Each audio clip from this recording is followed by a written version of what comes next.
Hola a todos. Le damos bienvenida el día de hoy a las conversaciones sudamericanas indispensables para este 2021.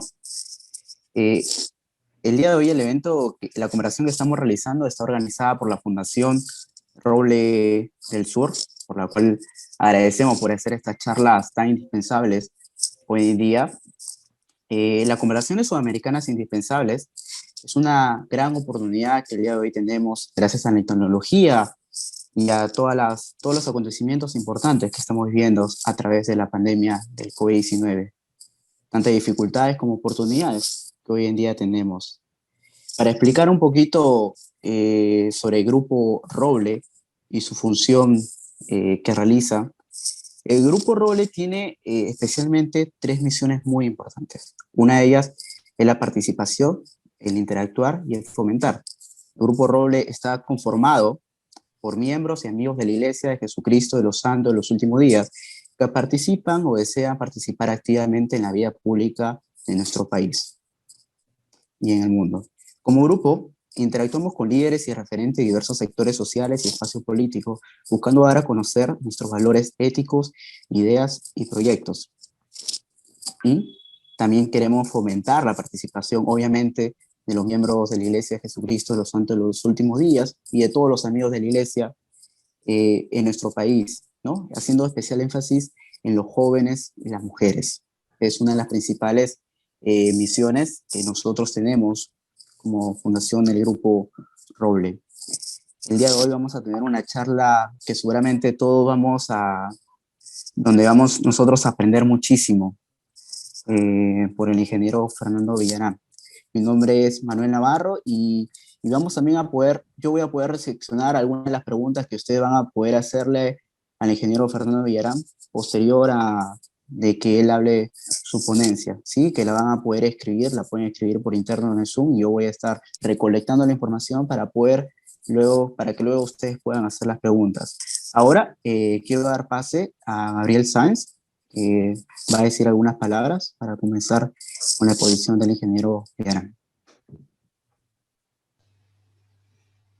¿Qué tal? Buenas tardes a todos. Gracias por sumarse a esta conversación. La intención es que sea precisamente eso, una conversación donde claramente va a haber un expositor que va a disparar el intercambio, pero que la verdad, tanto por nuestros orígenes geográficos, nacionales, como por nuestra distinta formación y situaciones, yo descuento que todos los que estemos presentes vamos a tener algo que compartir, que agregar, que preguntar y de esa manera enriquecer la presentación del ingeniero Villarán. Quisiera yo presentarlo a él, a Fernando, primero presentándome a mí. Yo soy Gabriel Sáenz, soy director ejecutivo de la Fundación Roble del Sur y espero que Fernando no me contradiga, me considero un buen amigo de Fernando. Fernando es ingeniero industrial por la Universidad Nacional de Ingeniería, además tiene una maestría por la Pontificia Universidad Católica del Perú y ha hecho estudios de posgrado también en Colombia, Italia, Chile y Bolivia. Actualmente se desempeña como decano en la Facultad de Ingeniería y Gestión de la Universidad Antonio Ruiz de Montoya del Perú y es presidente de CASE Consultores. Es una firma especializada en evaluación y diseño de proyectos y programas de desarrollo económico y social.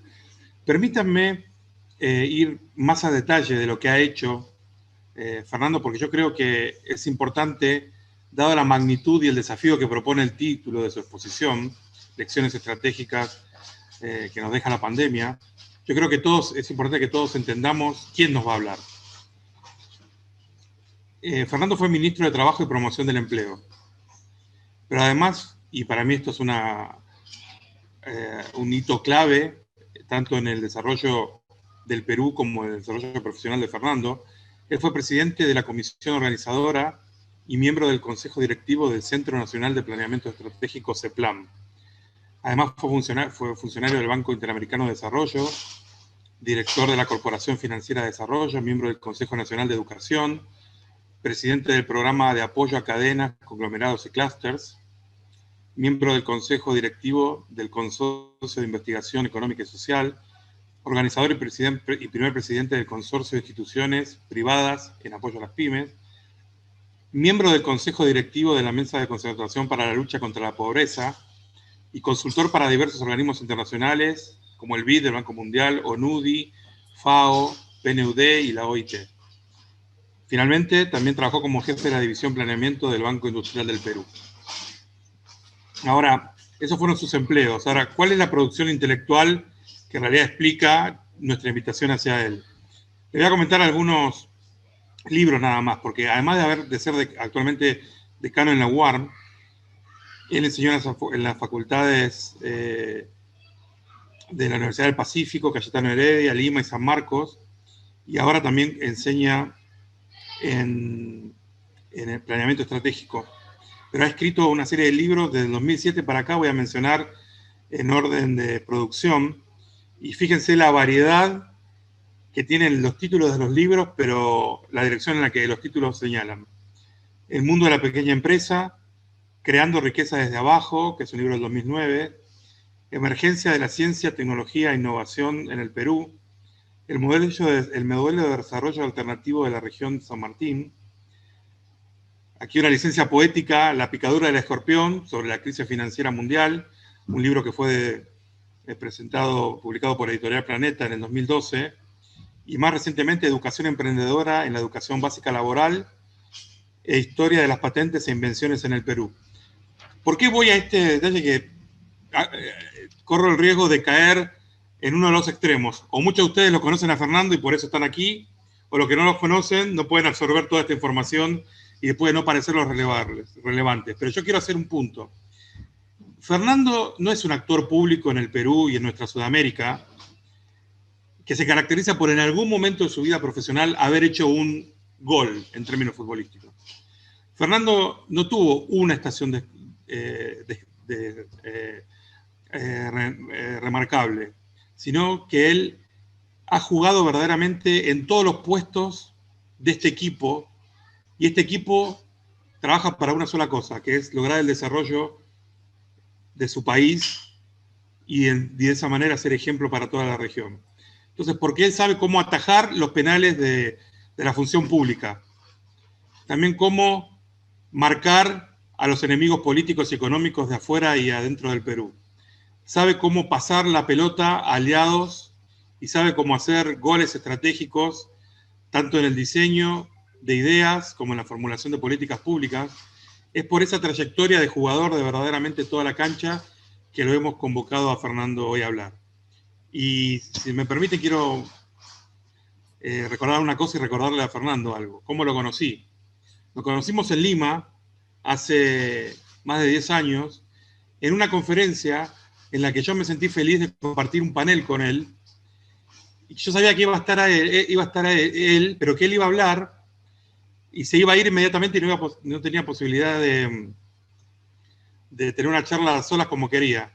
Entonces, Fernando, no sé si tú recuerdas que te pasé un papelito haciéndote una pregunta, un poco para pescar tu atención, y eso permitió que la relación continuara la mayor parte del tiempo a distancia, pero después en un viaje de él a Buenos Aires, él se tenía que regresar a Lima en un día de semana, pero postergó su regreso hasta hacerlo un domingo, para el sábado juntarse con un grupo de jóvenes que estaban actuando en política de aquella época.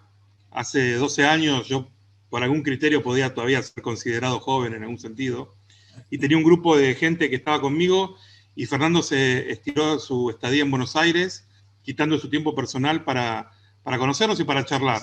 Y de ahí es una amistad a distancia, pero eso no le quita profundidad, y hemos tenido la oportunidad de pensar iniciativas y tener sueños conjuntos de ese día hasta hoy. Así que este es el último capítulo de nuestra amistad, Fernando, te agradezco mucho, y este es tu tiempo. Bueno, muchas gracias, Gabriel. Te has pasado ya en tus palabras, te las agradezco mucho. Y por supuesto, como decimos acá, somos patas, más que amigos, patas, ¿no? No sé si tienen esa misma expresión en Argentina, pero Manuel sí la conoce, ¿no es cierto? Y seguramente algunos de los amigos que nos están escuchando. Bueno, por supuesto, encantadísimo de estar contigo, ¿no? Con todos los colegas tuyos y todos los que están participando para compartir algunas ideas y efectivamente, digamos, lo que queremos es establecer un diálogo. Yo solamente voy a exponer algunas ideas para provocar una conversación, una discusión y, digamos, teniendo en mente lo que tú has mencionado reiteradamente, que es el desarrollo de nuestros países, ¿no? Esta pandemia ha desnudado muchas cosas de nuestros países y, digamos, el resultado es que nos vuelve o renueva, digamos, el compromiso, ¿no? Que tenemos para cambiar lo que tenemos al frente, digamos, ¿no? Y tratar de mejorar, digamos, la vida de nuestros compatriotas latinoamericanos, no solamente de cada uno de nuestros países, sino de todos. Así que, bueno, sin más preámbulo, me gustaría compartir la pantalla. He preparado un pequeño PowerPoint, así que voy a compartir un segundito para, me permiten que se conecte.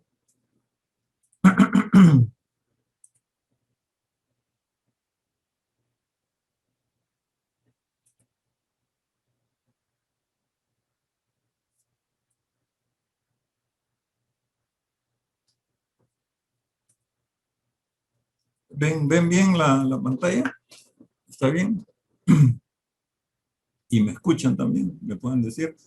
Sí, Fernando, se te ve y se te escucha perfecto y tu pantalla también se ve. Ok, listo, ok.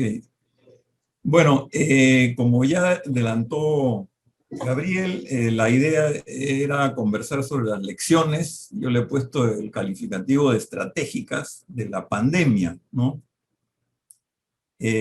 Toda crisis, de acuerdo a los chinos, que usan, digamos, dos caracteres para definir la palabra crisis, para ellos tiene estos dos significados, ¿no? El carácter wei, que quiere decir peligro, y ji, que quiere decir oportunidad.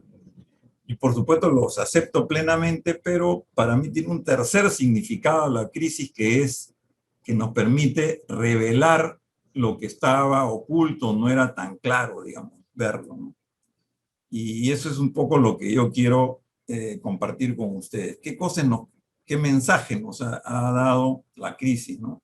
Porque no es tan evidente, digamos, que se convierta en oportunidad.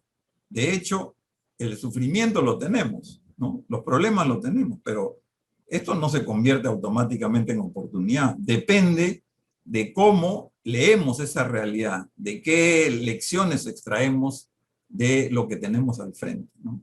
Y ahí quiero ver con ustedes lo que llamo los hechos estilizados de la pandemia, y quiero profundizar en algunos aspectos, digamos, de la tecnología, cómo nos, digamos, afecta y domina la situación, el rol del Estado, todo el tema de la ciencia, tecnología e innovación, y terminar con alguna reflexión sobre el desarrollo sostenible.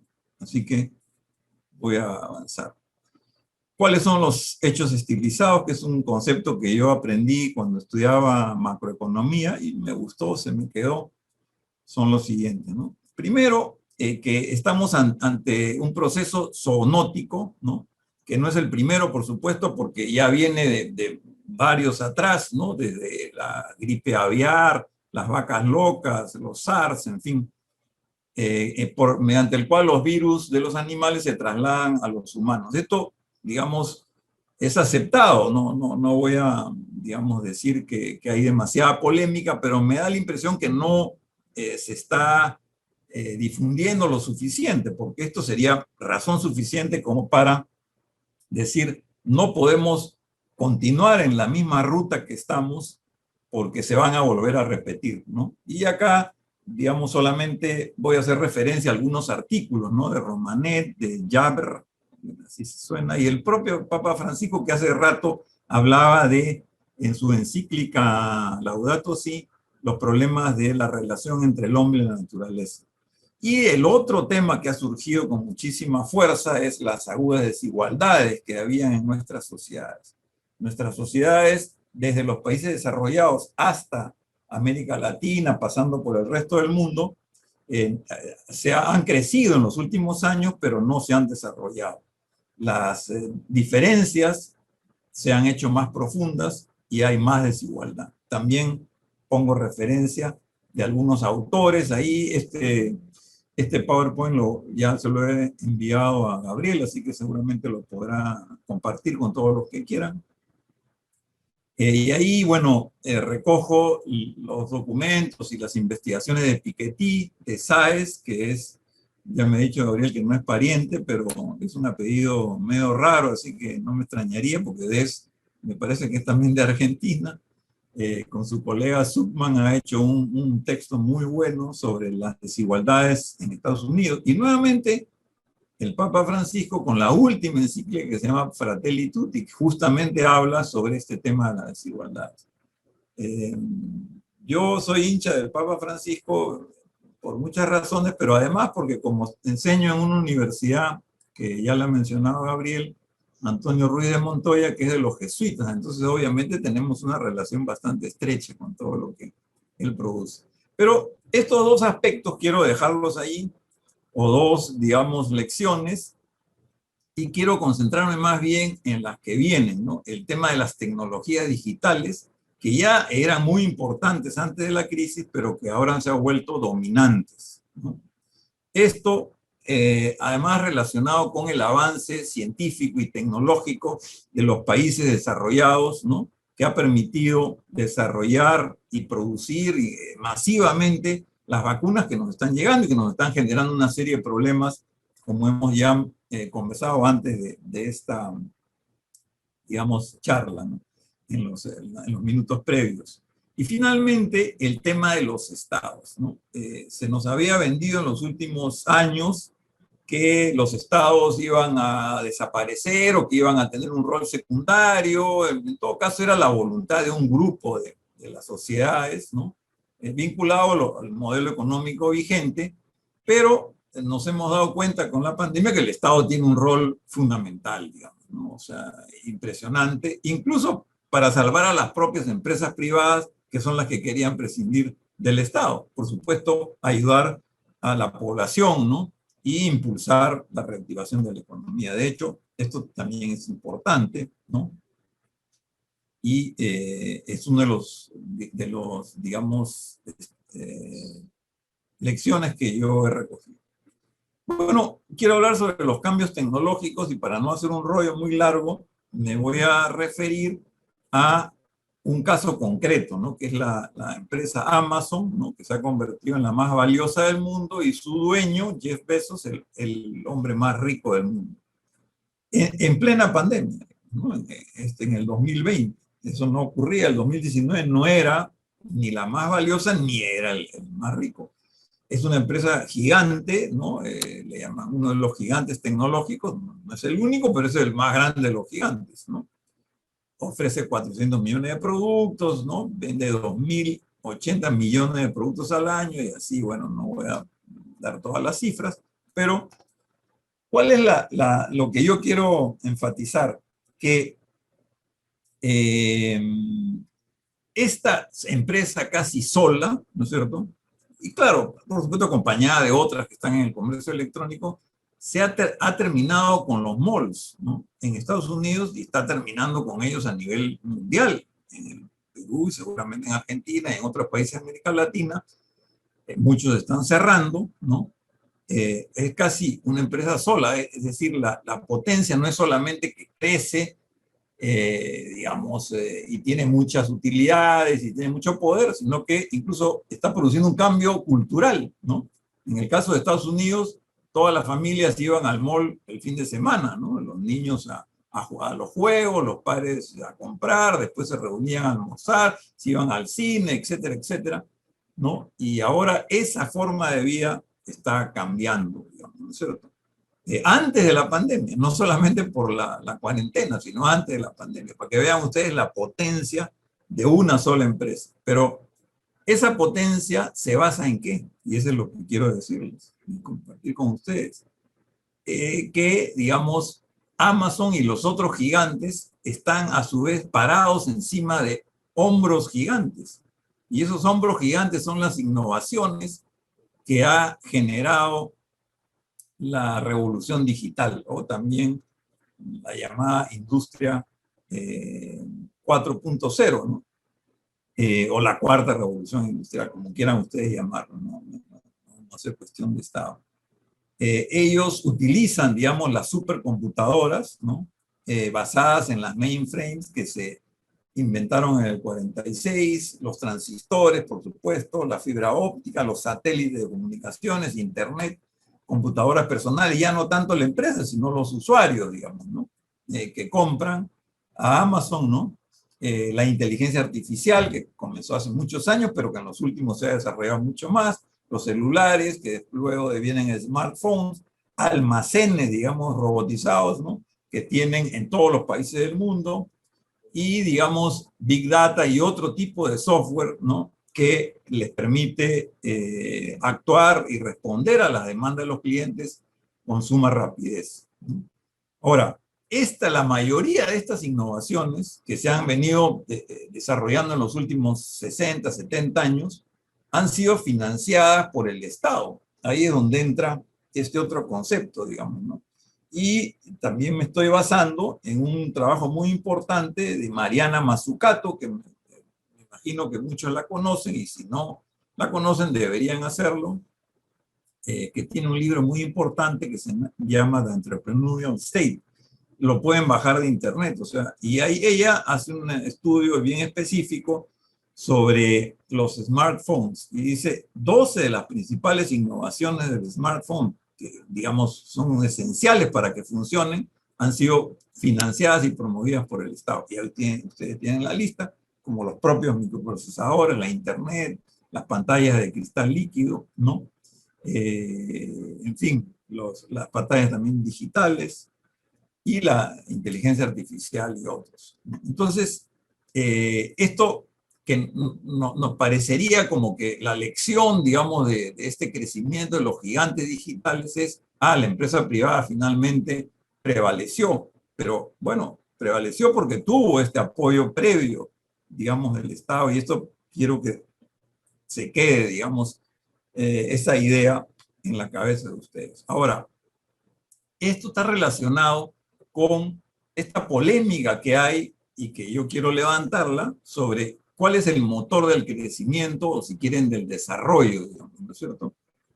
Quizá pues, debí poner desarrollo, ¿no? Pero bueno, ya van a ver por qué estoy haciendo esta distinción ahora. Que muchos desde la macroeconomía convencional plantean que ese motor es la inversión privada. Si buscan la inversión privada, ya sea en, digamos, cualquiera de las actividades, pero principalmente en América Latina en recursos naturales, digamos, ¿no? Pero hay algunos países que obviamente trascienden esta postura, digamos, más convencional y apuestan por la innovación, ¿no? Como el motor de su crecimiento. Y aquí quiero ponerle algunas, digamos, el indicador más importante en temas de innovación es las patentes, ¿no? Y aquí ustedes pueden ver cómo, digamos, una gráfica que va desde bien atrás, digamos, estamos hablando casi fines del siglo XIX, hasta ahora, como la China en los últimos años, ¿no? A partir del año 2000, básicamente, ha disparado el registro o las aplicaciones de innovaciones, está más o menos por 1.500.000 al año. Esta fuente es el WIPO, ¿no? World Intellectual Property Organization, que también se lo pueden bajar ustedes, ¿no? Ya sobrepasado, pues casi triplicado lo que hace Estados Unidos, ¿no? Que está por 600.000, Japón, Corea y luego Europa, ¿no? Digamos, esto explica el rápido crecimiento de China, digamos, o sea, esa es la apuesta por la CTI. Y por supuesto, si ustedes van no solamente a las patentes, sino modelos de utilidad, que son una patente de menor, digamos, exigencia, todavía las diferencias son mucho mayores, como pueden ver ahí, ¿no? China tiene el 97%. Y las marcas también, un alto porcentaje, incluso mayor que el de las patentes.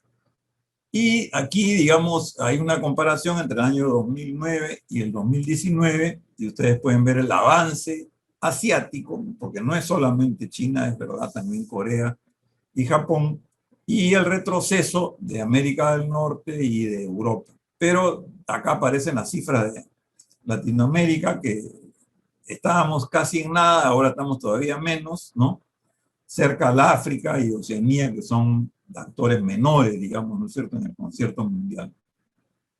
Acá es la evolución del PBI, o sea, el resultado de esta apuesta por ciencia y tecnología se traduce en un crecimiento acelerado, que también lo estamos viendo acá en este cuadro de 1970, y ese crecimiento. Ahora hay, digamos, este grupo, en el grupo de arriba está Europa, América del Norte y China, y abajo estamos África, ¿no es cierto?, otros países en desarrollo y América Latina.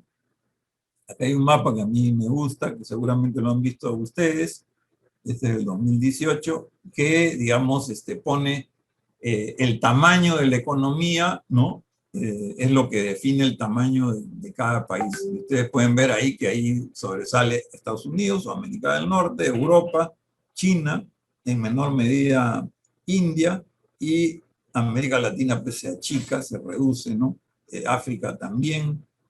Bueno, el sudeste de Asia también está creciendo, como Australia y, digamos, Nueva Zelanda, Indochina y otros, Filipinas.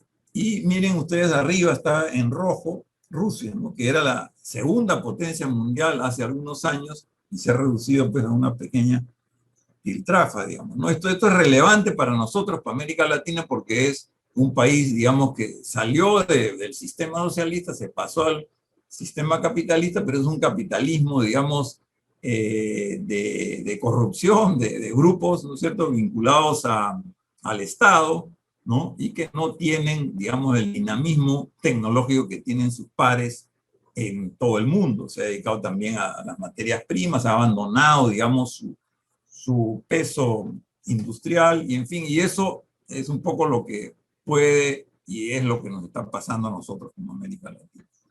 Bueno, y bueno, ya lo que ahora quiero ponerles es el desarrollo sostenible. Esto se ha conversado mucho, no estoy seguro que todos lo conocen bastante bien. Sabemos que, digamos, el desarrollo sostenible no es solamente crecimiento, sino además del crecimiento económico, supone el desarrollo social, el cuidado ambiental o la buena relación con la naturaleza, y finalmente una institucionalidad eficiente que permite, digamos, hacer funcionar a la economía y mantener, digamos, un contrato social. En el campo de la institucionalidad, yo siempre vinculo el desarrollo sostenible con esta idea, digamos, de que la democracia significa un equilibrio, ¿no? Siempre se habla de poderes, ejecutivo, legislativo, judicial, electoral, pero hay un equilibrio, digamos, económico de tres actores grandes: el sector privado, el sector público y la sociedad civil, digamos. En los últimos años, el sector privado ha prevalecido, digamos, sobre los otros dos, incluso ha pretendido ser el único importante, el único que tiene, digamos, peso, fuerza, pero sabemos que esto no ha, digamos, significado un desarrollo justamente, sino crecimiento de algunas empresas, pero mayor desigualdad. Y la regla de oro, digamos, de un buen sistema económico, una buena sociedad, es de que estas tres patas se respeten mutuamente, digamos. El sector privado tiene su lugar, ¿no? Tiene que ser dinámico, innovador, competitivo, con empresas grandes, pequeñas, medianas, en fin, ¿no? Cooperativas y otras formas de propiedad. Un sector público eficiente, descentralizado, regulador también, y una sociedad civil fuerte, independiente, creativa, crítica, ¿no? Esa, digamos, interacción entre estas tres patas o tres, digamos, actores grandes es muy importante, y es un poco lo que va de la mano con las cuatro dimensiones del desarrollo sostenible, ¿no?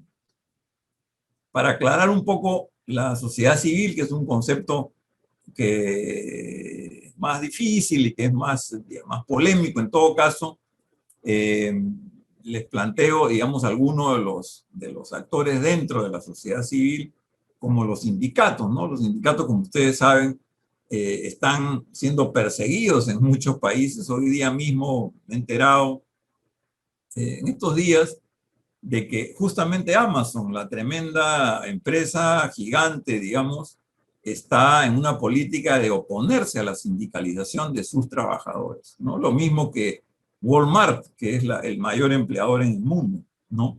Y esto es una cosa muy negativa porque impide que haya una distribución de los beneficios, de las ganancias, digamos, y del avance, del crecimiento de las empresas entre los propietarios y los trabajadores, ¿no?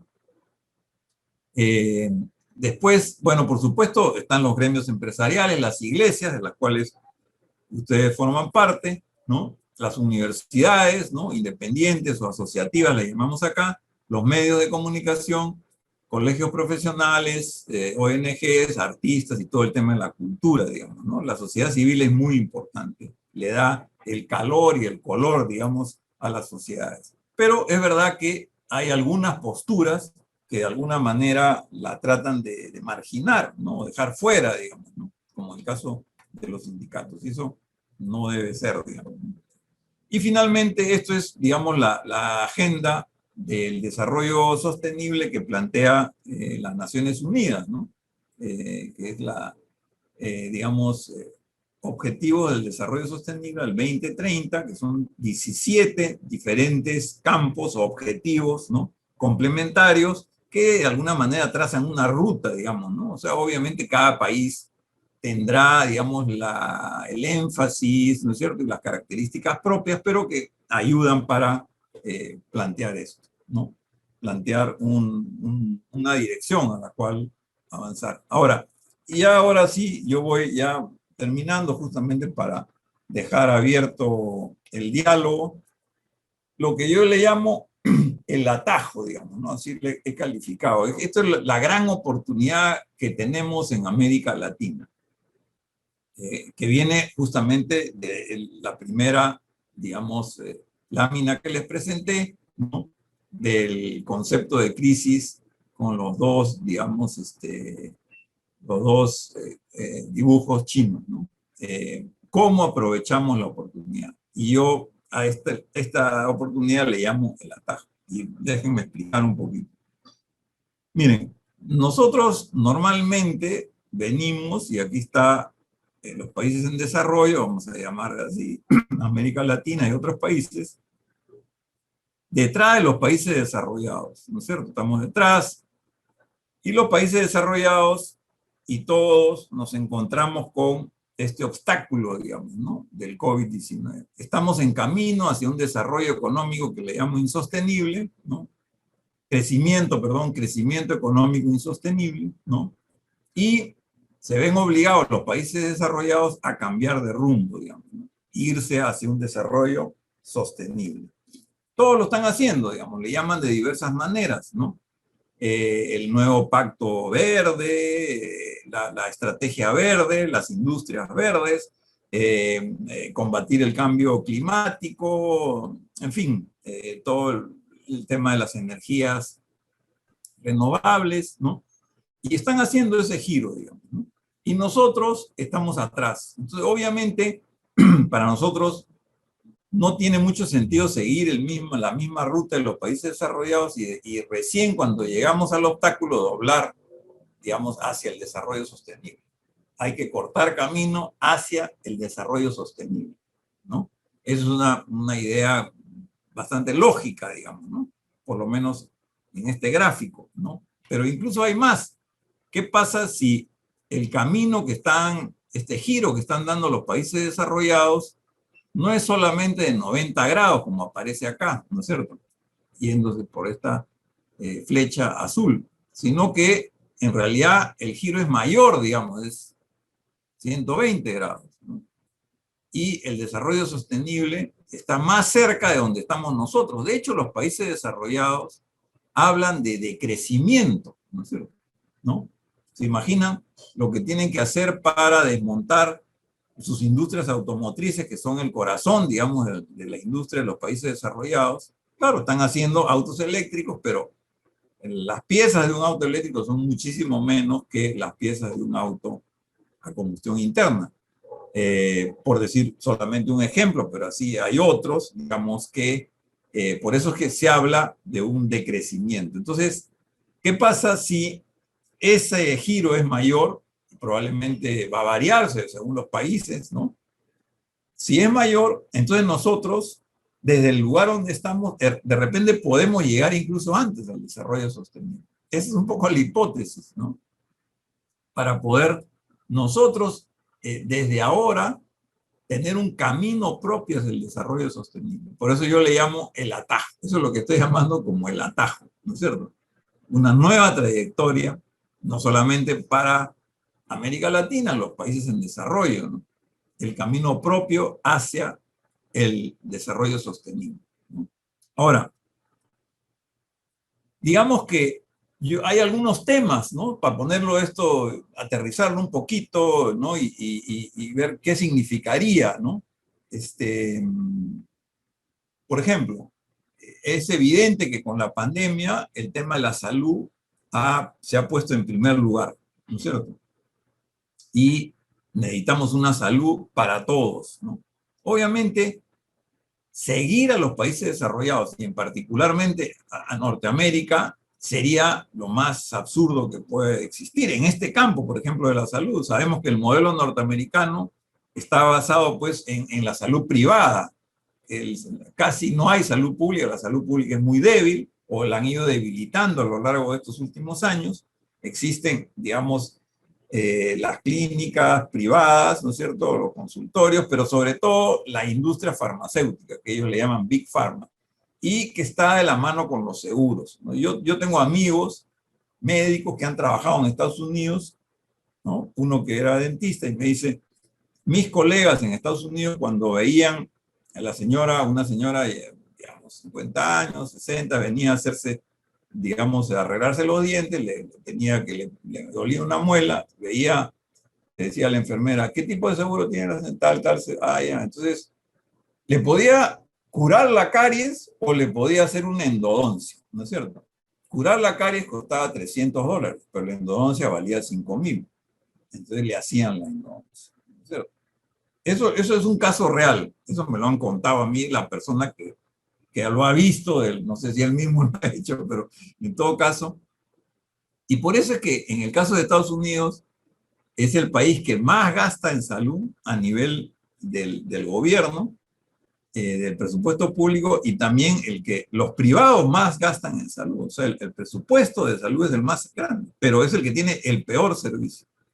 O sea, los ciudadanos norteamericanos tienen el peor servicio y eso se ha probado en esta pandemia, ¿no? Tienen, digamos, niveles de muertes por millón altísimos y todavía no pueden controlar. Entonces, ahí hay que ver qué modelo podemos seguir nosotros, ¿no? No sé si es Nueva Zelanda o Cuba o qué sé yo, que han tenido muy pocos muertos por millón.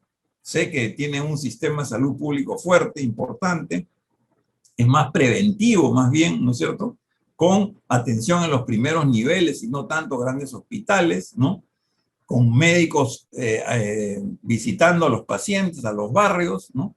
Esto tiene que ver además con el empleo. Estamos hablando con la revolución digital, digamos, la automatización y la robótica y la inteligencia artificial van a reducir empleo, pero en el sector salud podrían crecer, ¿no?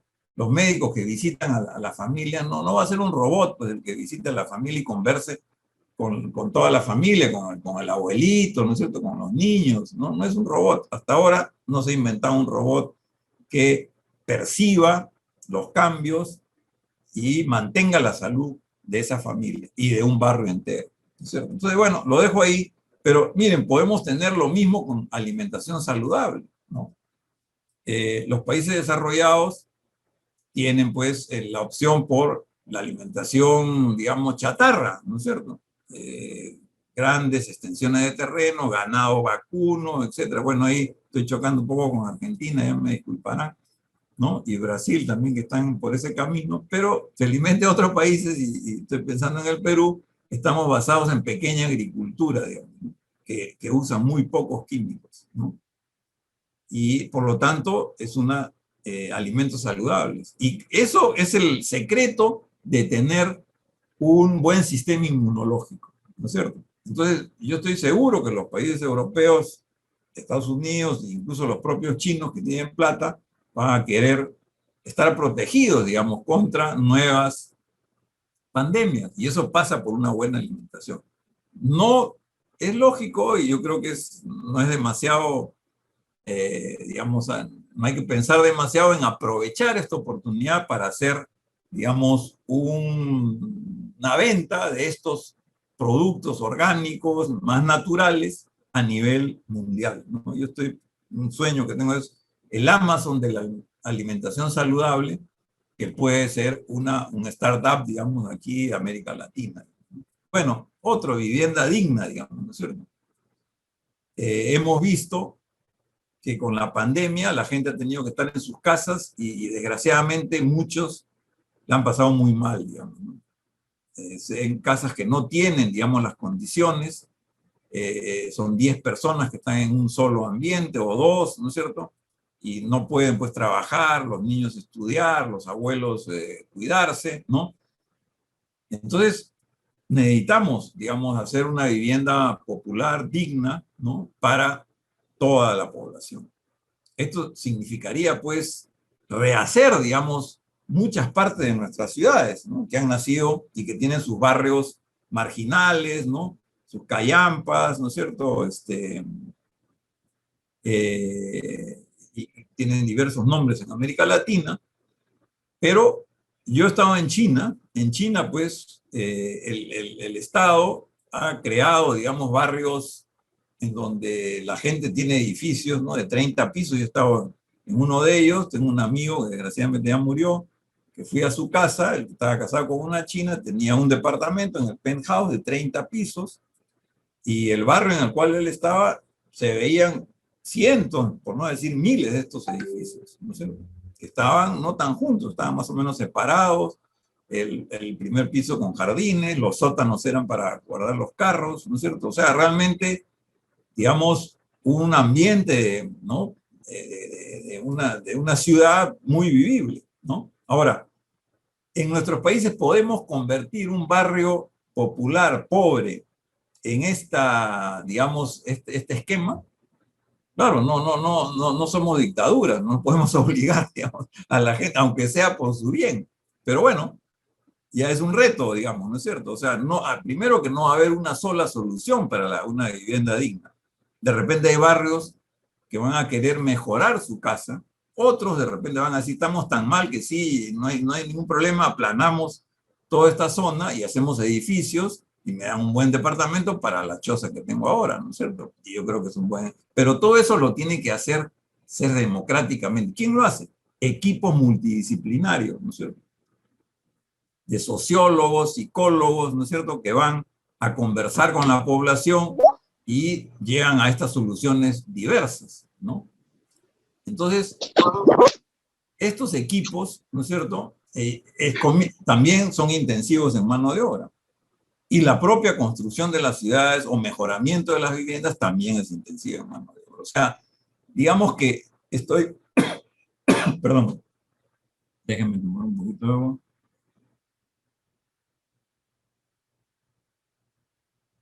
Solamente he recorrido 3 campos, ¿no?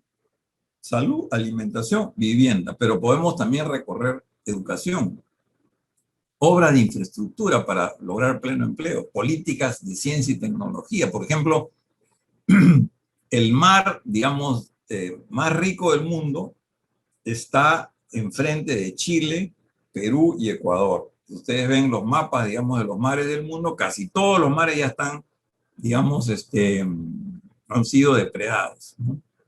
Y aquí, en las 200 millas, están todas las flotas del mundo pescando, todas, ¿no? No sé si tienen permiso, no tienen o lo que sea, pero están acá los chinos, los japoneses, los españoles, todo el mundo. Es un mar riquísimo. Pero no conocemos ese mar, no lo conocemos.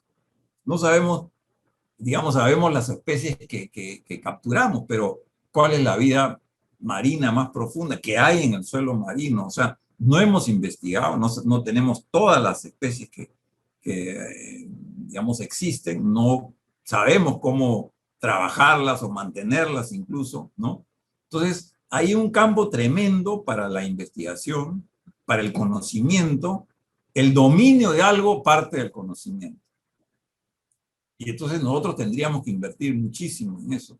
La biodiversidad en la Amazonía, ¿no es cierto? Tremenda, ¿no? Tampoco la conocemos plenamente. Hablamos que es lo más biodiverso, pero hay algunas especies que no están registradas, digamos. No se ha invertido en eso. Nuevamente, el conocimiento de una de nuestras ventajas es condición previa para aprovecharla. No digo explotarla, que ya es una palabra que no deberíamos utilizar. Bueno, y energías limpias y otras. Acá, esto es un tema inacabado. Yo solamente estoy esbozando, digamos, algunas ideas justamente para que otros lo hagan, porque esto es campo de especialistas, además especialistas multisectoriales, equipos que comienzan a encarar estos, digamos, campos para tener este desarrollo sostenible, este camino propio hacia el desarrollo sostenible, ¿no? Esto es lo que, digamos, sería el reto, ¿no? Esta es la gran oportunidad, ¿no? De América Latina, digamos, dar una voz hacia el mundo, ¿no? Ya mis 33 minutos que me propuse ya están, así que ya estoy acabando. Es una voz, o sea, es volver un poco a la posición que teníamos en los 50, 60, que nace la CEPAL, la Comisión Económica para América Latina, que era escuchado a nivel mundial, ¿no?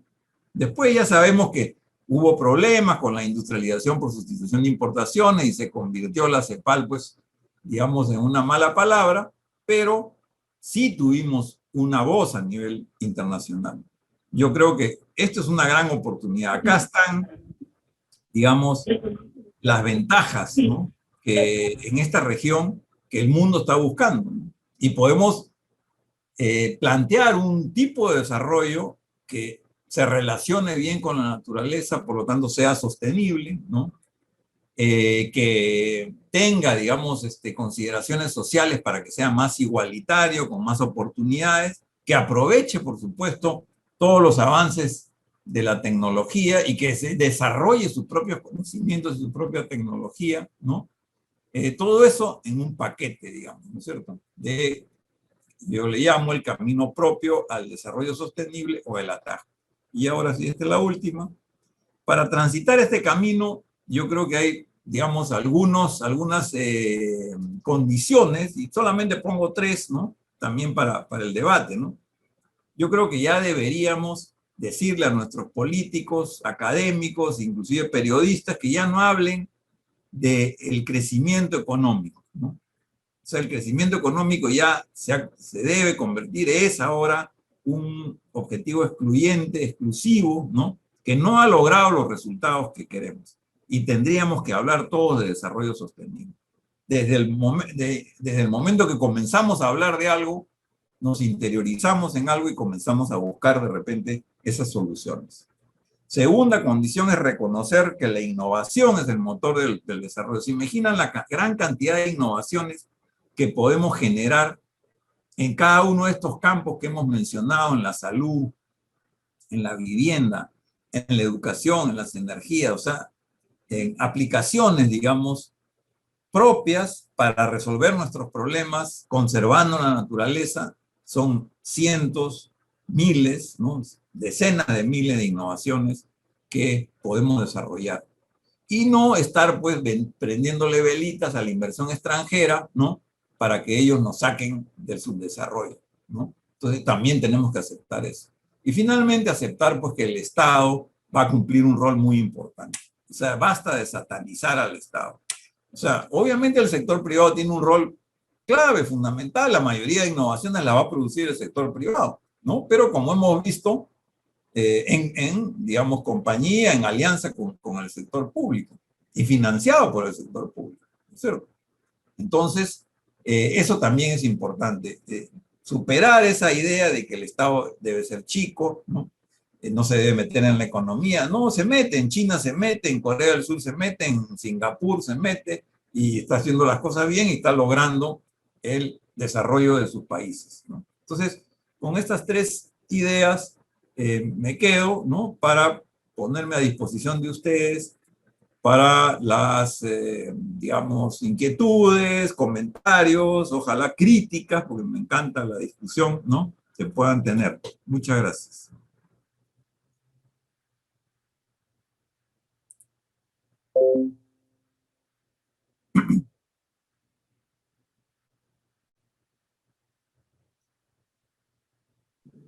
Agradecemos al ingeniero Villarán por su exposición. Ha estado de verdad muy buena. Entonces, tenemos algunas personas, ingeniero, que han preparado, que han realizado algunas preguntas. Ya, Pero primero quisiéramos saber su tiempo de usted para poder saber, porque hay muchas preguntas muy buenas, la verdad, pero quisiéramos saber su tiempo antes de ello. No, no hay límite, no hay límite. O sea, en realidad, yo siempre me he preguntado, ¿por qué razón las películas duran 1 hora y media? Los partidos de fútbol, 1 hora y media. Las carreras de Fórmula 1, 1 hora y media. ¿No es cierto? El hockey, 1 hora. O sea, algo hay en ese tiempo que es más o menos lo que la gente puede prestar atención, me da la impresión. Así que yo creo que tenemos todavía, por lo menos yo tengo tiempo, ¿no? Yo pienso que unos 40, 45 minutos de diálogo sería fantástico. Perfecto, entonces tenemos algunas preguntas, la verdad, muy buenas, y nos gustaría que los participantes que la han realizado puedan comentarla, lo que han enviado. La primera persona que ha enviado una de sus preguntas es Francely Márquez. Quisiera saber si está ahí como para que ella lo pueda realizar, o si no, yo la leo porque aquí la tengo. Sí, yo creo que eso es más ágil, digamos, así nos vemos la cara y hacemos un diálogo, ¿no? Exacto. Entonces, Francely, ¿estás por ahí para que puedas darle tu pregunta al ingeniero Viera?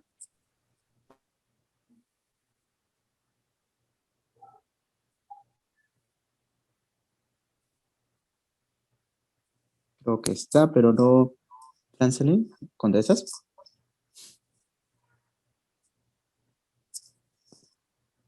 Bueno. No hay mucha bulla, claro, ya.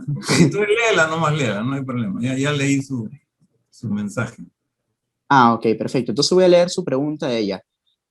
La pregunta de ella era, ¿cómo se logra mantener en equilibrio esas tres patas para lograr una sociedad sostenible?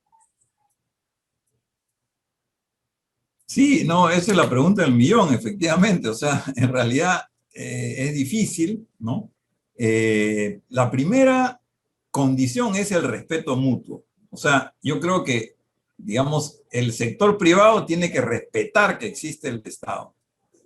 Y tiene que respetar que existe la sociedad civil, con todas sus críticas y todo, y sus características, ¿no? Inclusive, no sé, digamos, y lo mismo, el Estado tiene que respetar que existe el sector privado y la sociedad civil, que también le va a hacer críticas, y está la prensa independiente, etcétera, etcétera. Entonces, esa es la primera condición, ¿no es cierto? No atacarse, ¿no es cierto? No debilitarse, ¿no? Yo varias veces he escuchado, porque nosotros aquí veo varios amigos que están, yo interactúo bastante con el sector privado y varias veces he escuchado, mira, el Estado es pésimo administrador, ¿no es cierto? No, es un desastre, además es súper corrupto y esto tiene que estar en manos del sector privado. Ahí estamos mal, ¿no es cierto? O sea, no es así. O sea, el sector privado que maneje bien su sector privado y el Estado tiene que manejar bien el Estado. Y para eso hay buenos funcionarios, hay funcionarios honestos. No me digan, en Nueva Zelanda no hay corrupción, ¿no es cierto? En Alemania muy poco y así sucesivamente. ¿Por qué nosotros vamos a tener que digamos, contentarnos que siempre va a haber un Estado corrupto, ¿no? Miren, muchos empresarios privados se han metido de presidentes y no lo han hecho tan bien, digamos, ¿no es cierto? Sin ir muy lejos, en el Perú, Pedro Pablo Kuczynski, ¿no es cierto? Que era excelente empresario. En Chile, Piñera, digamos, ¿no? Es muy buen empresario, pero creo que no es tan buen político, digamos, ¿no? En los países más desarrollados, cada sector tiene sus especialistas. Entonces, esa es la condición, respetarse mutuamente, no invadirse, no debilitarse y trabajar juntos, digamos, ¿no? Buscar que los mejores, digamos, y la gente se prepara para eso, se prepara para manejar el Estado, se prepara para manejar las empresas y se prepara para manejar los sindicatos o manejar las ONGs, ¿no es cierto? Hay especialistas en todo. No es que yo invado lo tuyo y tú no sirves para nada, ¿no es cierto? Y así no funciona, digamos, una sociedad estable de tres patas. Siguiente. Perfecto, muchas gracias. Entonces voy a leer la siguiente pregunta, es de Jordan D'Angelo. Él me ha pedido que la pueda leer, ya que se le dificulta un poco decirlo, él es de Argentina.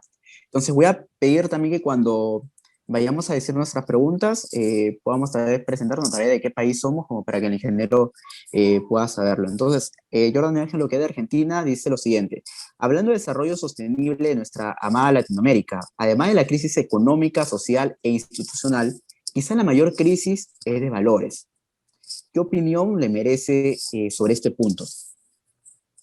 No, completamente de acuerdo, digamos, estamos hablando de una crisis sanitaria, que ya ha comenzado todo, ¿no? Con el virus, se ha transformado en una crisis social, ¿no? Que la gente no tiene ingresos, ¿no? Se ha aumentado la pobreza, la informalidad, se transforma también en una crisis económica, se reduce, digamos, el Producto Bruto, de desempleo, en fin, todo eso, ¿no? Y crisis institucionales, digamos, ¿no? En el Perú hemos tenido 3 presidentes en 10 días, ¿no? Golpes de Estado, etcétera, crisis institucional, pero encima de eso tenemos una crisis ética, ¿no? Que ha saltado además en las últimas semanas con este lío de las vacunas, que hemos conversado también previamente, que también se está dando en Argentina, digamos, o sea, es, no, mal de muchos, consuelo de tontos, pero en fin. Y entonces es un tema ético, ¿no? Y la ética está en todas las actividades, porque lo que pasa es que hay un sector de la sociedad que quiere reducir la corrupción al Estado. Los únicos corruptos son los funcionarios públicos, ¿no es cierto? Y sabemos que no es cierto. Todo el lío de Odebrecht ha demostrado que el sector privado también tiene corruptos y corruptores, ¿no? ¿Por dónde empezó la corrupción? ¿Por el sector privado, por el sector público? ¿Quién le pidió la coima a quién o quién se la ofreció a quién? O sea, tenemos que cambiar toda la sociedad. Por eso es que, digamos, es muy importante la educación, ¿no? Y yo estoy súper contento y la verdad, para mi, digamos, edad, ¿no? Es un lugar magnífico estar en una universidad como la Ruiz de Montoya, que como ya dije, de los jesuitas, ¿no? Porque estoy en contacto con la juventud. Y yo estoy, digamos, ¿no? Estuve en su momento y sigo estando muy orgulloso cuando me entero que mis alumnos participaron, digamos, activamente en las movilizaciones de noviembre que se tumbaron abajo un gobierno, el de Manuel Merino, ¿no? Junto con otros, por supuesto, de la San Marcos, de la Católica, de la UNI, donde yo también he estudiado, ¿no? Y entonces hay una juventud muy consciente, ¿no es cierto?, que además salió, la consigna era, este gobierno, digamos, ha usurpado las funciones, ¿no? Legalmente de repente podía haber dado el golpe porque eran mayoría en el Congreso, pero era clarísimo que lo estaban haciendo por intereses de algunos grupos políticos que defendían a las universidades chatarra, ¿no es cierto?, la minería ilegal, mafias incluso, ¿no es cierto? Entonces, y la juventud se dio cuenta de eso e impidió ese golpe de Estado. O sea, fue casi una movilización ética, ¿no? Y entonces eso a mí me da unas esperanzas tremendas. Y eso está pasando también en otros países, ¿no? No solamente en nuestro país. Entonces, lo que necesitamos es, bueno, ese recambio generacional, digamos, ¿no? Y fortalecer el tema de la educación, digamos, eso es clave, ¿no? Y por supuesto que estos valores permeen en toda la sociedad, en los medios de comunicación, en las empresas, en todos lados, ¿no? No solamente estamos hablando de jueces o de policías, ¿no? Sino de toda la sociedad, poner por delante una escala de valores, ¿no es cierto? Y que toda la sociedad en su conjunto también sea vigilante, que eso se cumple, ¿no? Se cumplen los políticos, se cumplen los empresarios, se cumplen los jueces y en los policías. Exacto, muchas gracias por por la respuesta, fue muy buena.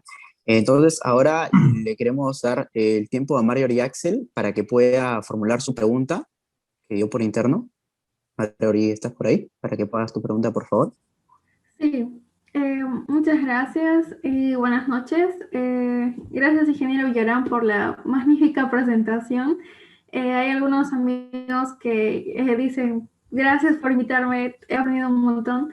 Y bueno, yo tengo me llamó la atención un libro que se mencionó que había sido de su autoría, que decía La riqueza desde abajo. Ajá. Me ha llamado la atención mucho ese título. Yo, bueno, ahora yo soy peruana, pero estoy viviendo ahora en Madrid. Y pues yo no sé si esta riqueza desde abajo se puede aplicar a una iniciativa en particular, por ejemplo, de cómo se podría activar la economía local en nuestra sociedad. Por ejemplo, me ha llamado mucho la atención también que es el uso de la tecnología. Entonces, a mí se me ocurría, ¿no? ¿Qué tal si es que pudiéramos conectar más la sociedad local a través de la tecnología para que las personas supieran de los servicios que ofrecen en su misma localidad? Entonces, bueno, por ejemplo, ¿no? Eso puede ser una iniciativa, pero en su experiencia quisiera saber más de ese libro y también esa pregunta, ¿cómo podemos activar la economía local si es que a usted le parece que esa podría ser una solución? Okay. Bueno, yo les puedo mandar los libros, todos los libros que he mencionado los tengo en digital, así que los puedo mandar, se los puedo mandar a Gabriel, o si no, ustedes directamente me mandan un mail, ¿no es cierto? Y yo se los doy.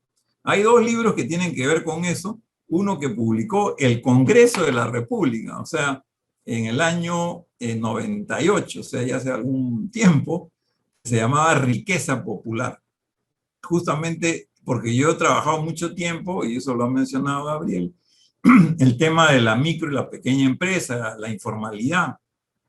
Y reconozco que hay una tremenda energía popular, digamos, ¿no es cierto? Creatividad, ¿no? En el pueblo para crear sus propias fuentes de trabajo, sus negocios, sus empresas. Y eso es una energía que tenemos que aprovechar. El problema es que eso les sirve para sobrevivir. Y lo que queremos es que sean empresas que crezcan mucho más productivas, que generen buenos ingresos para el propietario, su familia y también para los trabajadores. Y ahí viene la tecnología, ¿no es cierto? El otro libro se llama Creciendo desde abajo, ¿no? Que es el que mencionamos del 2009, que ya con mecanismos para promover el aumento de la productividad en micro y pequeñas empresas. Pero volviendo al tema, al momento actual, el momento actual, claro, hemos hablado de los gigantes tecnológicos que han crecido y todo, pero también ha crecido la economía local, ¿no? Yo personalmente, yo no voy a un supermercado, nunca voy a ir tampoco, y yo hago los pedidos a una tienda de la esquina. Una señora que yo conocía antes le compraba algunas cosas, pero ahora le compro todo. Y ella ha diversificado su oferta, ¿no es cierto? Antes ofrecía pocas cosas, ahora ofrece más, ¿no? Incluso los clientes le están pidiendo y te lo entrega, digamos, ¿no es cierto? Y le pago además por medios electrónicos, ¿no? Entonces, yo creo que eso es lo que está pasando. Gamarra, por ejemplo, es un clúster, ¿no? Gabriel lo conoce, no sé si lo llegaste a visitar. El más grande de América Latina de confecciones, ¿no? Y ahora la gente no puede ir porque se convierte en un foco de contagio, ¿no es cierto? Pero entonces los fabricantes de confecciones de Gamarra tienen que comenzar a fabricar en sus lugares donde están, ¿no es cierto? En su casa, habilitar un lugar o de repente alquilar una casa al costado, qué sé yo. O sea, estas son las soluciones, digamos, que debemos tener, digamos, que he hablado yo de ciudades, ¿no es cierto?, dignas, ¿no?, viviendas dignas, y comenzar a ofrecer sus productos, ya no que vaya las personas a Gamarra, sino que en el propio barrio le pueden ofrecer la prenda de vestir o el calzado, ¿no es cierto?, ¿no?, o el servicio o el mueble, digamos, para la casa o qué sé yo. Entonces, yo creo que esta es una oportunidad para revitalizar las economías locales. De hecho, mis alumnos, ¿no?, muchos de los cuales viven en las regiones y ahora con esta pandemia han regresado a sus regiones, me han contado que su economía de su región se ha revitalizado, ¿no es cierto? Hay gente que se ha regresado de Lima a los lugares de origen, ¿no? Y está desarrollándose en actividades como agricultura, ¿no es cierto? Como, digamos, panificación, también textiles, en fin. Entonces hay una posibilidad de una economía local, ¿no? Ahora, si eso lo juntamos con que productos naturales, digamos, de pequeños agricultores, ¿no? Desde el Perú, de Argentina o de Brasil o de cualquier otro país puedan ofrecer esos productos orgánicos a nivel mundial a través de las herramientas digitales, ¿no? Y convertir en una especie de Amazon de los productos naturales, entonces combinamos fortalecimiento de la economía local, pero también uso de tecnologías potentes para tener un pie en la economía mundial, no fabricando automóviles, que ya nadie los va a usar, ¿no? Sino vendiendo alimentos sanos, ¿no es cierto? Y, por supuesto, de repente otros productos, ¿no? Hechos en base a fibras naturales, ¿no es cierto? Confecciones, ¿no? De alpaca, ¿no? O de, perdón, algodón natural, sin tintes, ¿no? Ese tipo de cosas son las que en el futuro probablemente van a tener un mercado mucho más importante, digamos, ¿no? En esta nueva normalidad que estamos construyendo. Entonces, podemos hacer un movimiento de revitalizar economías locales y insertarnos en la economía mundial con productos propios, nuestros, que puedan tener una demanda, digamos, ¿no? En los países desarrollados.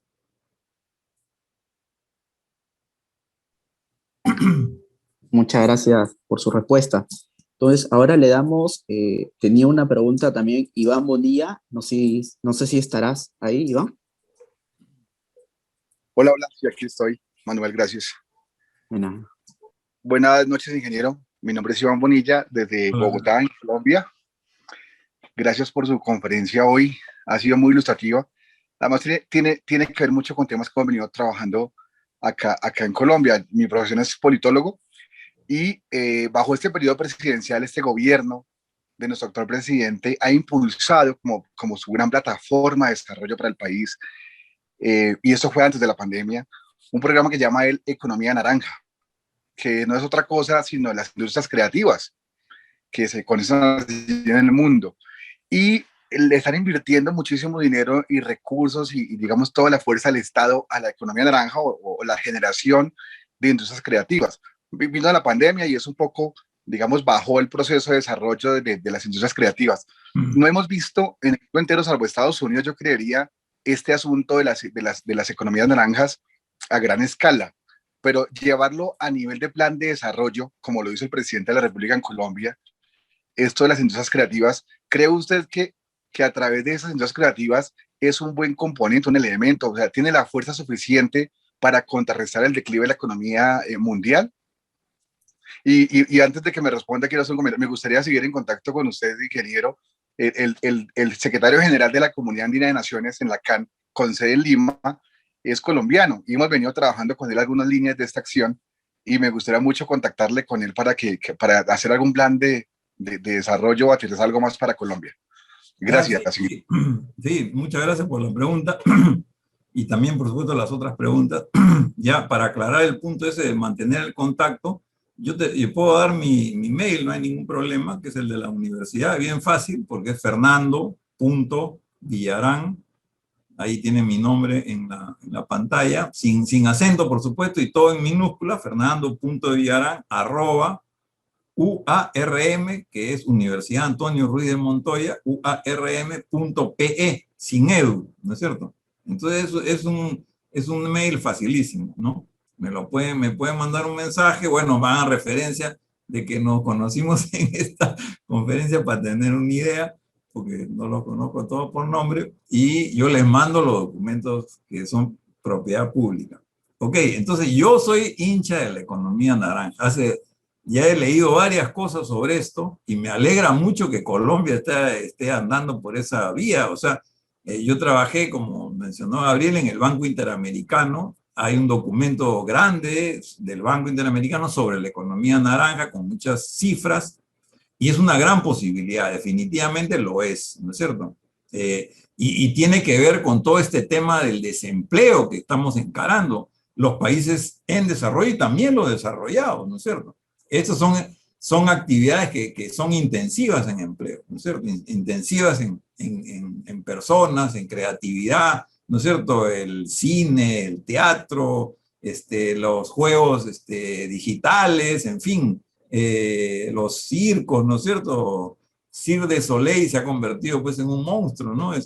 Mundial, y por qué no van a surgir otros parecidos de acá, digamos, con tanta creatividad que hay en la gente. Pero yo le doy una idea, por ejemplo, que a mí, no sé, se me ha ocurrido, no sé si es demasiado revolucionaria, pero ahora, obviamente, con la pandemia no podemos, en las casas, los ambientes cerrados son pues contagian, ¿no es cierto? Entonces tenemos que ir a ambientes abiertos. En el Perú y seguramente en otras ciudades de América Latina no hay tantos parques. Los parques están en los barrios más ricos, ¿no es cierto? Pero en los pobres no tanto, ¿no? Entonces hay que utilizar las pistas para hacer actividades culturales y educativas. O sea, hay una pista digamos, de 4 carriles, 2 de ida, 2 de vuelta. Bueno, la población se agarra 2 carriles, ¿no es cierto? Y pone una buena murallita para que no haya problemas, para que pasen los autos al otro lado. Y ahí comienzan a hacer las clases los profesores, al aire libre, ¿no es cierto? Y las personas que hacen teatro comienzan a hacer su teatro ahí, y además estas son actividades que pueden ser también educativas, o sea, mezclar la cosa educativa con la cultura, porque justamente hablando de valores no es solamente un curso que te están enseñando, es también cultura, es la capacidad de leer, ¿no es cierto? Y sacar por ti mismo, a través de tus lecturas y tus conversaciones, en fin, y tus amigos y todo, comenzar a, digamos, desarrollar tus propios valores, pero no vienen, digamos, por ciencia infusa, tienes que trabajarlos, ¿no? Es la educación y también es la cultura. Entonces, las industrias culturales son un campo inmenso, tremendo, ¿no es cierto? Que mucha gente, digamos, tiene dificultades, ¿no? Yo siempre cuento, ¿no? Conversando con mis hijos y mis nietos, o sea, acá en el Perú, un chico, digamos, está ya 14, 15, 16 años, está comenzando a salir del colegio y los padres le preguntan, ¿qué quieres estudiar? Entonces él le dice, yo quiero estudiar violín. Pucha, los padres le miran con una cara como, que estás loco, o sea, te vas a morir de hambre, yo no te voy a sostener, tienes que tener un trabajo, estudia ingeniería o abogacía o lo que sea, no es de derecho, ¿no? Y entonces, bueno, ese es el diálogo que ocurre. A veces le doblan la voluntad al chico, otras veces no, o la chica, ¿no? Pero ese mismo diálogo en Japón es completamente diferente. O sea, en Japón, el chico viene y le dice a su papá, oye, papá, quiero estudiar violín o piano. Ah, ya, magnífico, hijo, excelente, te apoyamos en todo. Comienzan a celebrar y se toman un trago de sake para celebrar que el chico va al arte. ¿Por qué? Porque todos los municipios en Japón tienen orquestas sinfónicas, todos, y hacen conciertos al aire libre. Entonces, tienes casi chamba asegurada, digamos, ¿no es cierto? ¿No? Entonces, claro, es plata pública, pero bien utilizada para tener cultura, digamos, ¿no es cierto? Y dar empleo a tus artistas, ¿no? ¿Por qué no podemos organizar la economía de esa manera? ¿No es cierto? ¿No? En fin, lo dejo ahí, pero tiene múltiples posibilidades, definitivamente. Y bueno, y para terminar, una frase que seguramente lo han visto ustedes, cuando en plena Segunda Guerra Mundial se le acerca el ministro de Economía a Churchill, ¿no? Le dice, doctor, no sé cómo le llaman, tenemos que recortar el presupuesto porque, bueno, no nos alcanza para fabricar Spitfires, ¿no es cierto? Y tanques y qué sé yo.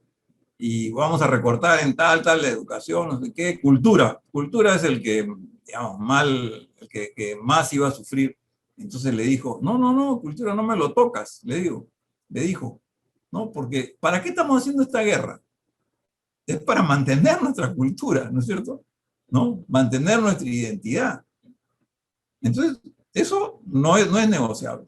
Y efectivamente no pasó nada y bueno, son países que, digamos, valoran la cultura y apoyan, ¿no? México tiene, yo sé que a sus escritores le da un sueldo, digamos, basta que escriban, creo, 2 o 3 libros y le da un sueldo no sé cuántos años, ¿no?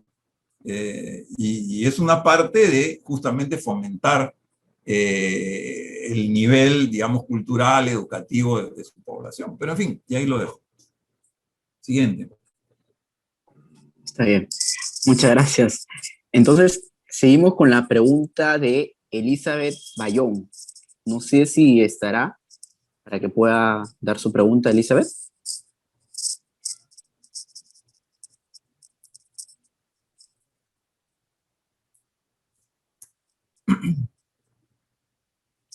¿Estás por ahí, Elizabeth?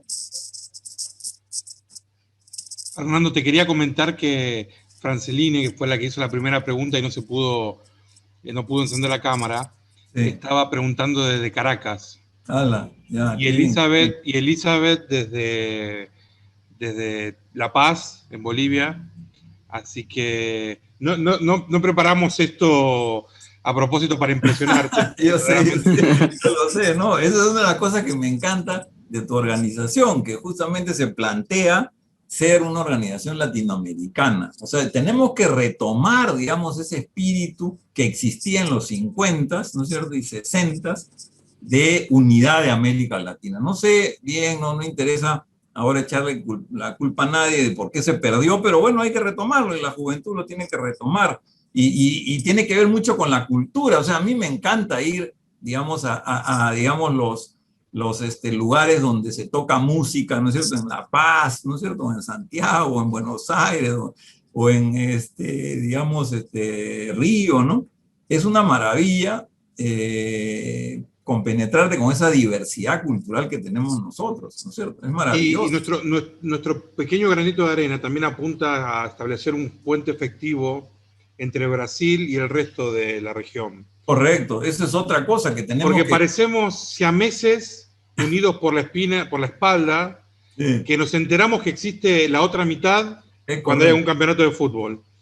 Y a veces, en el caso de la academia y de los negocios, a veces pasa más a través de Europa o Estados Unidos la conexión que directamente, ¿no? Y por eso, bueno, tú eres de Perú, estamos conduciendo también hay gente de Brasil, pero bueno, ese gran desafío nuestro en particular de sentirnos una unidad. Sí, correcto. No, y Brasil me encanta, yo tengo varios amigos brasileños y he ido muchas veces a su casa y a otras, y la verdad que algo que sí yo, digamos, me arrepiento de no haber aprendido portugués, ¿no? O sea que me entienden y yo los entiendo ellos si hablan despacio, pero nosotros lo primero que deberíamos aprender en las escuelas es portugués, antes que inglés, ¿no es cierto? Porque eso nos uniría mucho más. Y entonces Brasil pues, es una fuente cultural, tecnológica, productiva tremenda para toda América Latina. Entonces,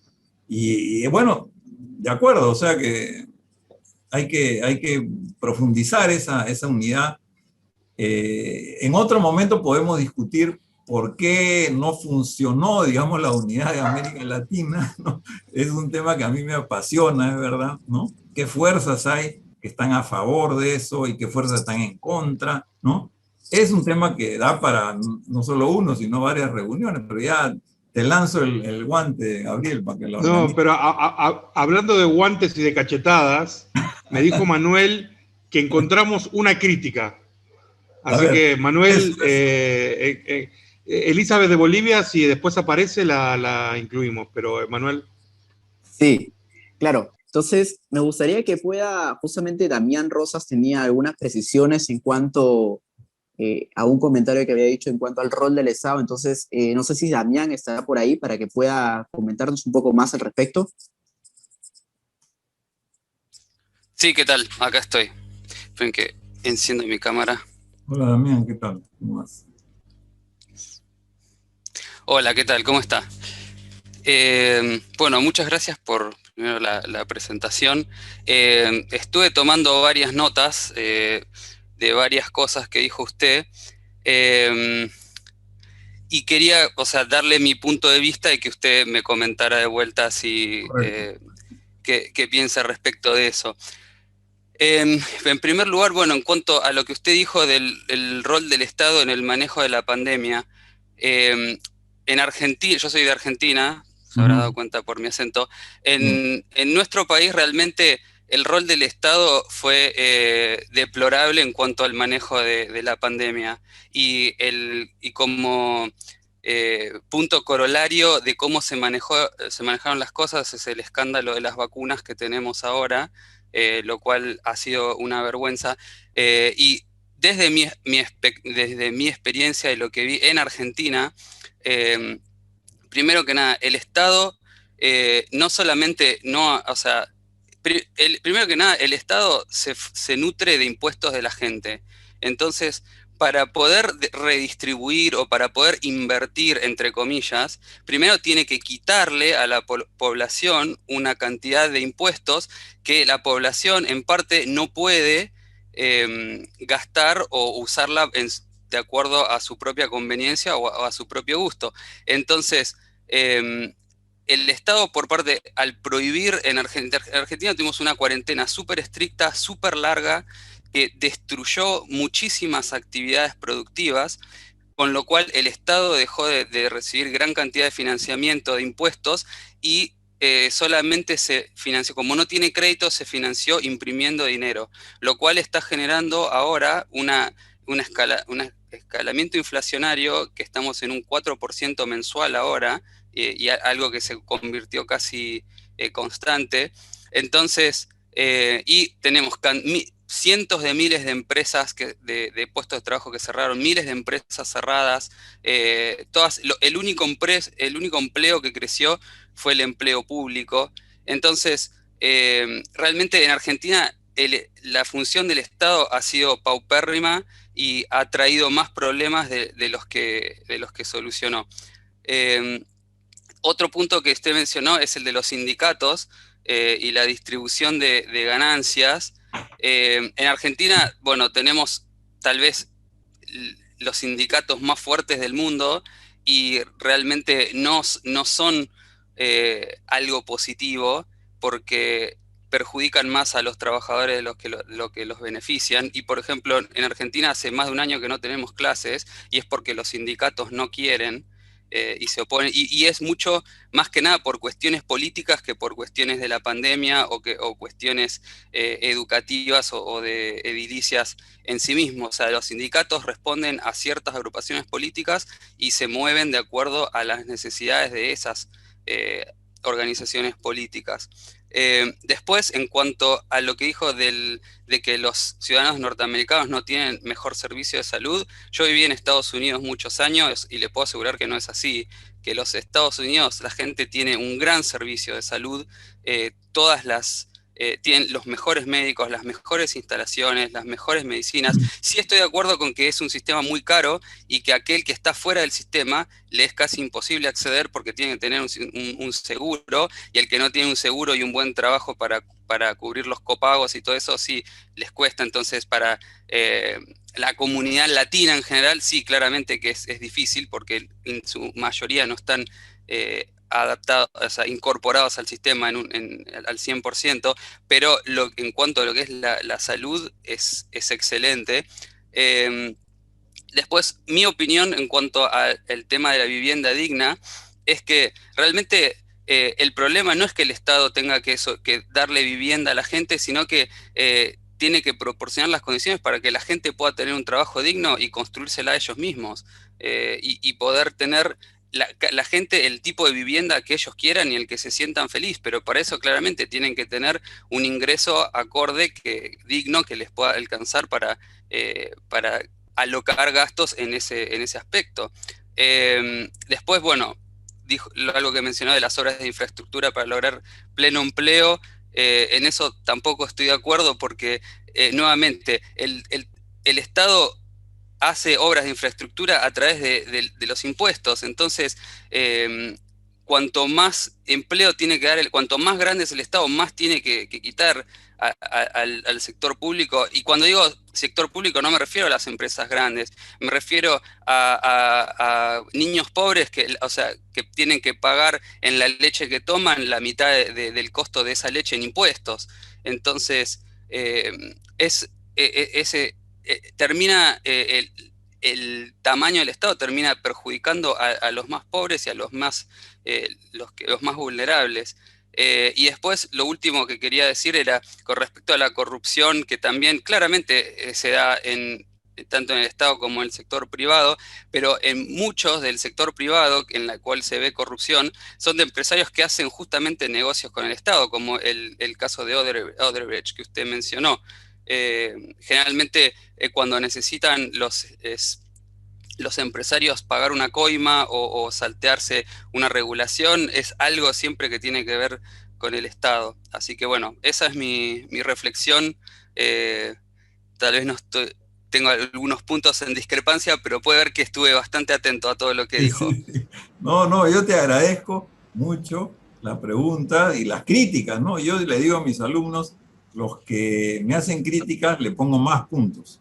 O sea, a mí no me gustan los comentarios suaves, ¿no es cierto? Mejor las críticas. Entonces, vamos por partes. Fernando, perdón. Sí. Tanto es así, esto tampoco lo preparamos, claramente, pero ya la crítica de Damián está recibiendo sus propias críticas. De eso se trata, claro. Así que, bueno, adelante. Voy a comenzar por algo para, digamos, una palabra que a mí me resuena y que quiero explicarla, que es quitarle. El Estado le quita la plata a los privados, ¿correcto?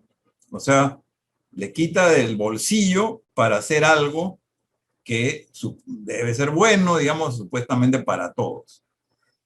Entonces, ahí hay implícito esta idea de que la plata o la riqueza es una cosa finita, ¿no es cierto?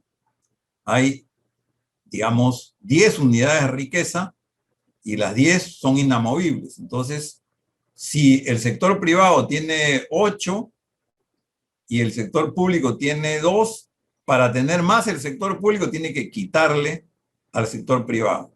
Bueno, la economía en realidad no funciona así o no debería funcionar así. No es una contabilidad de una familia, digamos, ¿no es cierto? Y voy a poner un caso que ni siquiera tiene que ver con el Estado. Voy a ir al sector privado, totalmente privado. El empresario más grande de todos los tiempos, desde mi punto de vista, ha sido Henry Ford. Henry Ford no inventó el auto, eso lo inventó Carl Benz en 1895, pero inventó el auto barato en 1905, 10 años después. El auto barato, ¿no es cierto? O sea, el auto dirigido al pueblo. Los primeros que le vendió el auto fue a sus propios trabajadores. Para lograr esto, y también lograr que él tenía un objetivo de que había demasiada rotación entre sus obreros, se iban, y no podía entrenarlos para las nuevas tecnologías que utilizaba Ford, que eran la línea de montaje, ¿no es cierto?, la estandarización de productos, etc. Entonces él dijo, no, yo no los voy a retener duplicando el sueldo. Duplicó el sueldo vigente en ese momento, eso lo debes conocer, eso es súper conocido, incluso más del doble, porque era $2.3 por día, lo pasó a 5, en fin. Entonces, aumentó al doble el sueldo de sus obreros. Les vendió los carros a sus obreros, ¿no es cierto? Al mismo tiempo fue la empresa que más creció en los siguientes 20 años, ¿no? De 1910 hasta los 30 o 40, la que aumentó su participación en el mercado y al mismo tiempo fue la más rentable. ¿Cómo es eso? ¿Cómo puede ser una empresa? Le paga bien a sus trabajadores y tiene muchas utilidades. Incluso en la visión de Marx tampoco funciona, porque, oye, o le pagas bien a tus trabajadores o ganas, pero si ganas mucho es porque le estás quitando a los trabajadores. No. ¿Cuál es la explicación? ¿Por qué puede ocurrir esto en la empresa Ford durante los primeros años del siglo XX? Por la tecnología, esto que hemos estado hablando todo el rato. La tecnología le permite crear cualquier cantidad de riqueza y repartir esa riqueza tanto en los trabajadores como en el crecimiento de la empresa, es decir, comprando maquinaria y equipo, como en sus utilidades y como en impuestos probablemente que pagaba, ¿no es cierto? Entonces, ese es el escenario que nosotros queremos, un escenario en el cual se aumenta la torta, digamos, ¿no es cierto? Entonces, esa es una primera cuestión. Segunda cuestión, el momento más, digamos, heroico y a ver, digamos, de mayor, digamos, desarrollo, ¿no? Prosperidad es la palabra que estaba buscando, de mayor prosperidad en Estados Unidos es de luego, digamos, en los 30s y sobre todo después de la Segunda Guerra Mundial, ¿no? Bueno, 30, 40, 50, yo digo hasta los 70. ¿Quién planteó ese, o sea, quién fue responsable de esa senda de crecimiento y de desarrollo norteamericano? Franklin Delano Roosevelt, FDR, ¿no es cierto? En el famoso New Deal, ¿no? Con el New Deal, Roosevelt pudo sacar a la economía norteamericana y mundial de la Gran Depresión de 1929. Por supuesto, no fue su propia idea. El que le metió la idea fue John Maynard Keynes, otro grande, digamos, de la política económica mundial, ¿no? Que seguramente todos lo hemos conocido. Y le dijo, mira, los economistas conservadores, digamos, ya no vamos a ver, convencionales, ya no quiero, retiro conservador para no herir a nadie. Los convencionales de su momento le dijeron, no, no, deja nomás que le decían al anterior presidente, que no me acuerdo su nombre, no muevas nada en el 29 y 30, déjalo la economía porque con la recesión van a bajar los sueldos, va a bajar las tasas de interés y en un momento va a estar tan barato los obreros y el capital que muchos se van a atrever a comenzar a mover la economía, ¿no es cierto? O sea, era una solución que el mercado le iba a dar. Pero esa solución no se dio. Estuvo varios años en una recesión profunda de Estados Unidos hasta que vino Roosevelt, asesorado por Keynes, y dijo, no, aquí lo que tenemos que hacer es hacer demanda efectiva, macroeconómica, a través de gasto público, ¿no es cierto? Perdón un ratito, voy a cerrar la puerta que están mis perros.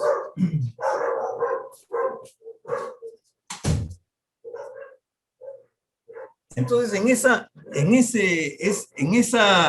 ¿y qué fue?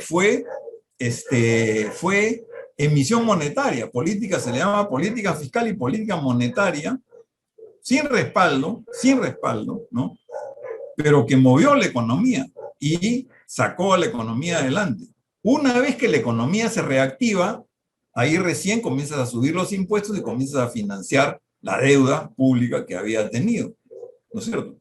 Y así fue. ¿En cuánto creen que eran los impuestos en esa época a las empresas? Llegó a ser 90% el impuesto a la renta. Una barbaridad. Después bajó al 50 más o menos, que estuvo ahí algunos años. Pero no solamente vino los 30, que fue la reactivación de la economía norteamericana, sino la Segunda Guerra Mundial. ¿Cuánto creen que fue el déficit fiscal durante los 4 años de la Segunda Guerra Mundial? A mí me gusta hacer preguntas. Mi esposa me dice, no hagas preguntas porque después a la gente no le gusta. Pero no, ya, yo no voy a hacerlo sufrir. 25% de déficit fiscal. 25% del PBI durante 4 años. Un PBI entero. Y ganaron la guerra. ¿Hubo inflación? No hubo inflación. ¿No es cierto? Entonces, eso de que siempre el déficit fiscal genera inflación, no es cierto. Es lo mismo pasó con Alemania. Alemania también hizo grandes obras públicas.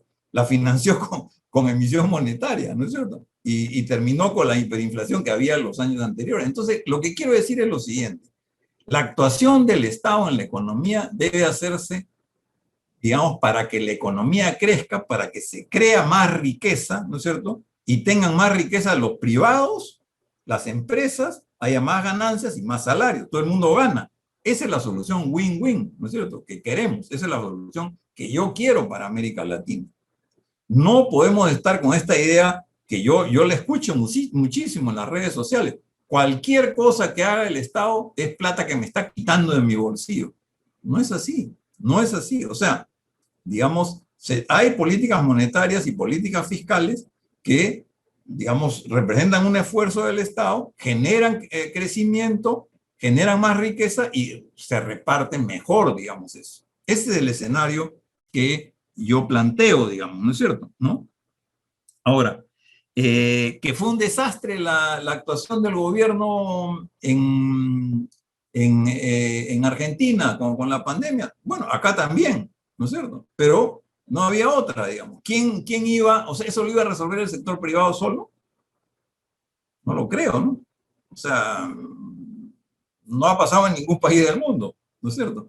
Y tenemos ejemplos de, yo no voy a hablar de China, pero voy a hablar de Corea, de Nueva Zelanda, de Finlandia, justamente dirigido por mujeres, ojo, ¿no es cierto? Jóvenes, no más jóvenes, que hicieron un buen trabajo desde el Estado y resolvieron los problemas de la sociedad, sin generar hiperinflación. Esa es la realidad. ¿Por qué no tenemos que contentar que nuestros estados siempre van a ser corruptos? ¿Qué tiene de diferente la gente de Nueva Zelanda o de Australia con los latinoamericanos? ¿No es cierto? Entonces, esa idea de que siempre va a haber corrupción y que es ineficiente, digamos, del Estado, no es cierto. En Singapur es recontra eficiente y nadie critica al Estado, que además es muy fuerte, digamos, ¿no es cierto? Los sindicatos. Los sindicatos son un factor de distribución del ingreso,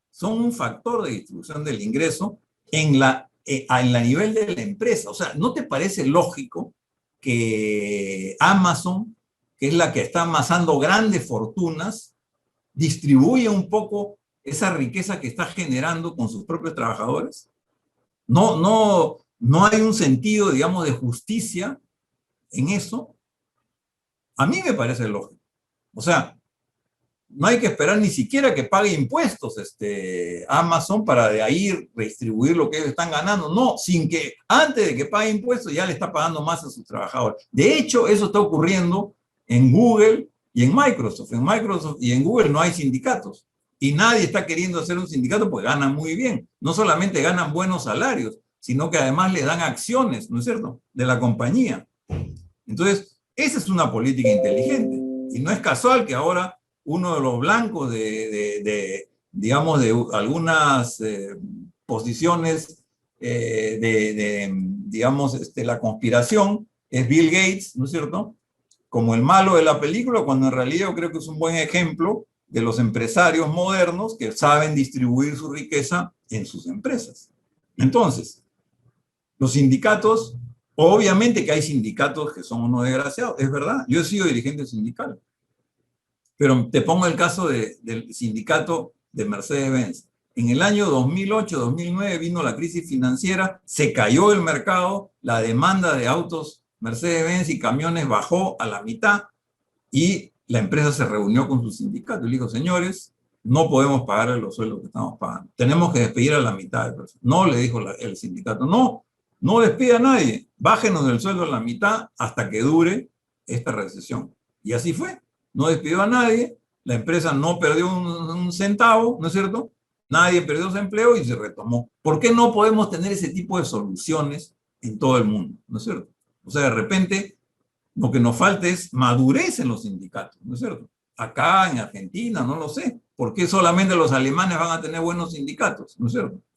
Eso sí. Entonces, y a mí, digamos, un país donde no hay muchos sindicatos es Inglaterra. Y porque Margaret Thatcher tuvo una frase que a mí me pareció terrible, que es, no existe la sociedad, existen los individuos. O sea, ¿qué es eso? ¿Qué es eso? O sea, somos individuos, consumidores o inversionistas en un rol en la economía, pero no somos parte de un grupo. Por eso iba enfilado a los sindicatos. No existe, digamos, la organización, ¿no? Cuando en realidad el ser humano es un ser social, ¿no es cierto? Y está bien que se organicen los sindicatos y que se organicen los gremios empresariales y que se organicen las iglesias y que se organicen, ¿no es cierto?, las ONGs y los artistas y qué sé yo. Esa es una sociedad viva, ¿no es cierto? Y al final, digamos, las grandes empresas van a tener que acostumbrarse a convivir con sindicatos. Así como la gente de izquierda, que no le gustan las grandes empresas, van a tener que conformarse a vivir con las grandes empresas. Ese es el secreto de la democracia. Por eso le decía esa mesa de tres patas, ¿no? El sindicato no puede decir, oye, señores del Estado, cuando yo llegue al gobierno, mi partido llegue al gobierno, vamos a cerrar todas las grandes empresas. No, eso no es la regla de juego. Ustedes me respetan a mí y yo los respeto a ustedes, ¿no? El sindicato de Mercedes-Benz respeta a la empresa Mercedes-Benz y la empresa respeta a sus sindicatos. Así es la regla de juego de una sociedad democrática moderna. ¿Hay algún punto más? Sí, en el sistema de salud de Estados Unidos sí te doy la razón. Efectivamente, yo debí decir, no funciona para los pobres, ¿no es cierto? O sea, sí, funciona para los ricos, digamos, del sistema de salud en Estados Unidos, ¿no? Pero esa no es la idea, ¿no es cierto? La idea es que todos puedan tener una atención de salud. Y es justo países, ¿no? A mí me ha sorprendido, digamos, el caso de Cuba, que es políticamente incorrecto incluso hablar, ¿no? Yo no estoy de acuerdo con ninguna dictadura, ni la cubana, ni la norcoreana, ni menos la china, no estoy de acuerdo, pero no podemos desconocer, o sea, es un dato de la realidad. En muertos por millón es uno de los más bajos de todo el mundo, por algo será, ¿no es cierto? Algo tenemos que aprender ahí, ¿no?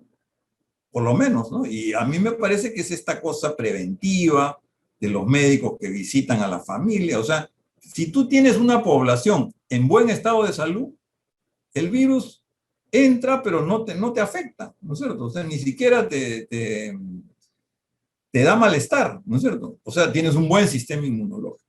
¿No? Pero si tienes muchos, y eso también es otra de las cosas que ha salido con la pandemia. En Estados Unidos y en los países desarrollados han muerto mucho más pobres que ricos, porque estaban enfermos, obesos, ¿no es cierto?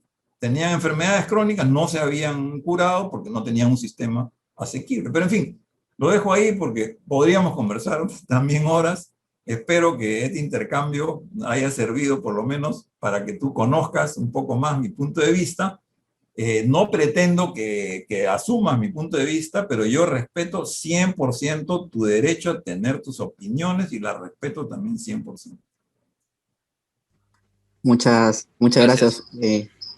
Muchas gracias, ingeniero Fernando Villarán. Creo que estamos todos de acuerdo de que ha sido una conversación magnífica, la verdad. Entonces ya vamos cerrando en realidad este conversatorio indispensable sudamericano. Solamente quería yo cerrar, si me permites, Gabriel, en un minuto, cerrar con algo chiquito para darte paso a ti. Y era un poco de lo que decía Fernando, ¿no? Fernando hablaba mucho también de los cambios que nosotros necesitamos en nuestra política, lo que significó también la marcha de los jóvenes en noviembre por nuestra democracia, ¿no? Y lo que ha significado básicamente el ciberactivismo político, a lo que se ha vuelto un activismo, ¿no? Mucho más firme de los jóvenes hoy en día, mucho más aún cuando casi más del 50% de los electores que van a votar en estas elecciones generales son personas de 18 a 40 años. Es un datazo, ¿no? Entonces, yo quería terminar solamente con algo muy pequeñito que lo dijo el ex premier cateriano, a pesar de que no estoy de acuerdo con muchas de las cosas que él menciona o cómo se ha expresado a veces de algunos partidos políticos, pero él dijo algo muy interesante una vez defendiendo un poco la designación de un ministro y de la ministra de Economía, María Antonieta Alba. Él decía que una de las razones por las cuales la democracia peruana, y yo agregaría también que muchas veces las políticas públicas en nuestro país se ha debilitado, que no funcionan, es precisamente porque no hay una presencia juvenil, porque los jóvenes del Congreso han sido de 50 años, los jóvenes de los partidos políticos de 60 años, y que lamentablemente esto tiene que cambiar, que el Perú es un país de jóvenes y que necesita incorporar a buenos jóvenes que realmente quieran cambiar el Perú y no a sus propios intereses, como tenemos muchos ejemplos en nuestra política actual.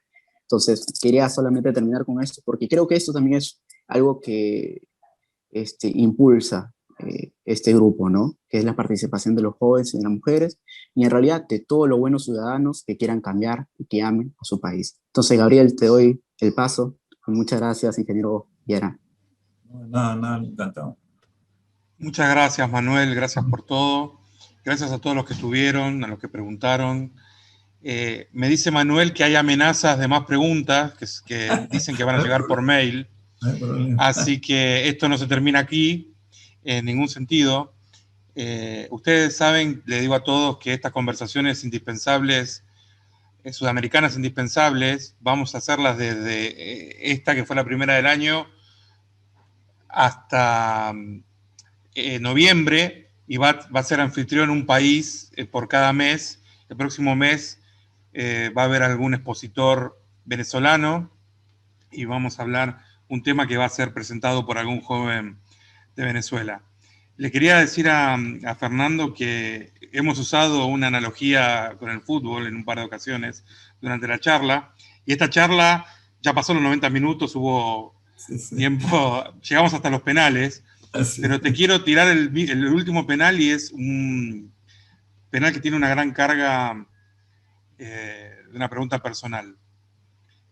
Hace unas semanas murió un caricaturista muy famoso argentino, Quino, que fue el autor de, entre otras cosas, la historieta famosa Mafalda, una nena muy movediza, inteligente, con muchas inquietudes políticas, y su grupo de amigos.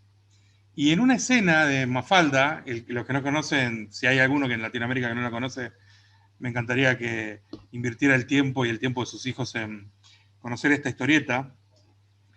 Hay una escena, una tira, en la que Mafalda le intenta explicar a Miguelito, un amigo de ella, que era un chico bueno, pero no digo tonto, pero un poquito lento, distraído. Ajá. Y le intenta explicar la perspectiva. Entonces le dice, Miguelito, mirá aquel edificio. Vos te das cuenta que ese edificio es grande. Ahora, mirá, hacé así, poné tu dedo. Te das cuenta que tu dedo, vos lo ves más grande incluso que aquel edificio. Entonces le quería hablar de la ubicación, de la perspectiva, y alejá el dedo y se ve un poco más chico, pero todavía más grande el edificio. Volvelo a vos y vas a ver el dedo más grande. Y Miguelito, ¿vos te das cuenta por qué ves el dedo tan grande? Y Miguelito piensa un poco y le dice, porque es mío. Entonces, eso es bueno y a veces malo. Entonces, mi pregunta puntualmente radica pasa por esto. ¿Por qué, en qué radica tu esperanza en nuestro desarrollo? Te comento una cosa. Mi esperanza, personalmente, en el desarrollo de esta parte del mundo, tiene que ver con mi fe.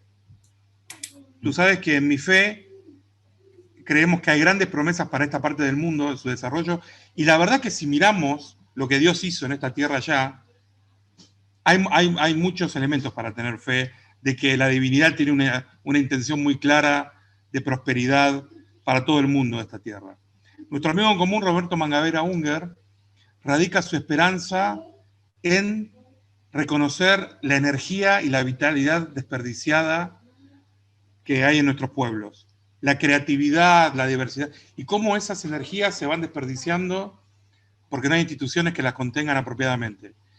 En términos personales, más allá de tu formación y de tus deseos, ¿en qué radica tu esperanza para tu pueblo y para todo nuestro pueblo sudamericano? Mira, cuando yo entré a la universidad, hice un viaje por todo el país. Me llevé una serie de libros y mi mochila. Y estuve como un mes yendo a los lugares más alejados, digamos, incluso más pobres del país, ¿no? Y me sentaba en los mercados, en las plazas, a ver a la gente que hacía pasar y todo. Y en las tardes y noches leía mis libros, que eran José María Arguedas, los autores, digamos, que han escrito sobre el Perú. Entonces fue mi baño de país antes de comenzar mis estudios universitarios, saliendo de un colegio que era un colegio relativamente de altos ingresos y por lo tanto esas ideas no me habían sido comunicadas. Y entonces me paraba en los parques y veía a la gente, los niños cómo jugaban, o las personas conversando, otros jugando cartas. Y a mí lo que más me impactó fue esa creatividad, esa energía que ahí, digamos, coincido con nuestro amigo Mangabeira, pero otra cosa, y esto es, digamos, mi añadido, es la diversidad cultural, me encanta, o sea, esa me encanta, o sea, las diferentes, digamos, expresiones de las personas, la manera de hablar, los chistes, la jerga, es diferente de cada pueblo, ¿no es cierto?, de cada región. Y incluso las composiciones étnicas, ¿no es cierto? En algunos son más mestizos, en otros más indios, digamos, ¿no? De aymaras, en fin. Eso tenemos en nuestro país, tenemos en América Latina también, ¿no es cierto? Son unas mezclas de razas y de culturas tremendas, ¿no? Han venido pues de Europa, ¿no? De China, de África, ¿no? Y nos hemos mezclado, digamos, ¿no es cierto? No ha habido un barrio chino o un barrio negro, ¿no? Están ahí. Hay algunos lugares donde hay cierta concentración, pero no hay guetos, digamos, ¿no es cierto? Y eso me encanta, ¿no? Y eso me da esperanzas. Y yo he disfrutado en todos los países de América Latina que he vivido, yo me he sentido como en mi casa. O sea, yo no siento, digamos, ¿no? Si bien me considero patriota, en fin, pero no siento que soy diferente a cualquiera de nuestros hermanos de América Latina. Y me siento tan ecuatoriano, ¿no es cierto?, o boliviano o argentino que cualquier argentino nacido en Argentina, ¿no? Y eso también me da esperanza, porque eso no es muy común en otros lugares del mundo, que están más bien comenzando a dividirse cada vez más y algunas regiones que quieren independizarse, ¿no es cierto? Y bueno, todo este asunto de la xenofobia, ¿no es cierto? Que yo por lo menos no lo veo bueno, lo veo poco, ¿no? Es cierto que existe, pero es minoritario y yo creo que eso va a apagarse pronto, digamos. Bueno, en fin, no sé si he respondido a tu pregunta, pero por ahí va. Absolutamente, Fernando. Muchas gracias por hoy. Muchas gracias por todo lo que has hecho durante décadas. Gracias. Que no fue puntualmente para llegar al día de hoy, pero que te calificó de manera especial para enriquecernos como lo has hecho. De nuevo, gracias a todos. Los esperamos en un mes, en la siguiente. Les digo que va a haber un video de esta conversación. Al primero que le va a llegar es a Fernando. Okay. Y tienen nuevos amigos, hermanos, compatriotas. Y vamos a seguir trabajando juntos. Trabajemos juntos. Encantado. Gracias a todos. Cuenta conmigo, ya sabes, Gabriel, para lo que consideres, ¿no? Gracias por a todos. Saludos a todos los que han estado por acá. Agradecidísimo. Gracias, Pablo. Gracias, Manuel. Gracias por todo.